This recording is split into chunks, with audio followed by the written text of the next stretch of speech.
जब एक कौम गुलामी की जंजीरें तोड़ने की लड़ाई लड़ रही थी, जब दूसरी कौम की राजनीति को धर्म की बेड़ियों में बांधा जा रहा था। सवाल यह है कि क्या हिंदू महासभा अंग्रेजों के कहने पर बनी थी? नहीं साथियों, लेकिन हाँ, इनकी जड़ें उन्हीं अंग्रेजों के विचारों के साथ मिलकर देश की आज़ादी की नींव को दीमक की तरह खा रही थी। 1906 में मुस्लिम लीग बनी। अंग्रेजों ने कहा चलो एक कौम को बांट दिया, अब दूसरी की बारी है। फिर 1915 में बनाई गई हिंदू महासभा, जो सिर्फ हिंदुओं के अधिकारों की बात करेंगे। लेकिन अंग्रेजों का असली खेल क्या था? डिवाइड एंड रूल, यानी बांटो और राज करो। इसी फॉर्मूले से खेला था अंग्रेजों ने। धर्म के नाम पर अलग अलग धार्मिक संगठन बनाओ, लेकिन अंग्रेजों की इस चाल को हिंदू महासभा के बड़े बड़े दिग्गज नेताओं ने समझा क्यों नहीं? या फिर उनके दिमाग में कुछ और था? हिंदू महासभा को मंच मिला और अंग्रेजों को दोनों तरफ की पॉलिटिक्स में अपनी जड़ें गाड़ने का मौका।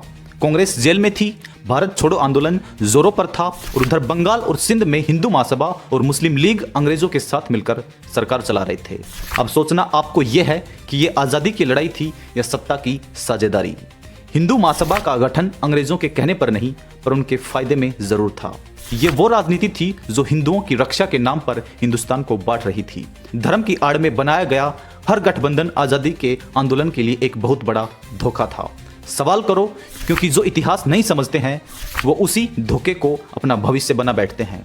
1942 में क्विट इंडिया मूवमेंट के दौरान हिंदू महासभा ने मुस्लिम लीग और अंग्रेजों के साथ मिलकर सरकार बनाई और चलाई भी।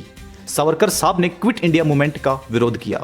सावरकर जी को 1909 में काले पानी की जेल में भेजा गया, लेकिन 1911, 1913 और 1920 में 3 बार उस समय की अंग्रेजी सरकार को सावरकर साहब ने पत्र लिखा, जिसमें उन्होंने वादा किया कि अगर मुझे रिहा किया गया तो मैं ब्रिटिश सरकार का वफादार बनकर रहूंगा। मोहम्मद अली जिन्ना के नेतृत्व में मुस्लिम लीग ने भारत की आज़ादी के आंदोलन से दूरी बनाई थी। इनका फोकस सिर्फ एक चीज पर था, हिंदुस्तान का बंटवारा। जिन्ना ने भारत छोड़ो आंदोलन का खुलकर विरोध किया था। ये जो ऊपर जानकारी मैंने दी है ये ऑलरेडी पब्लिक प्लेटफॉर्म पर उपलब्ध है। बाकी लिंक मैंने डिस्क्रिप्शन में डाल रखा है, आप जाकर चेक कर सकते हैं।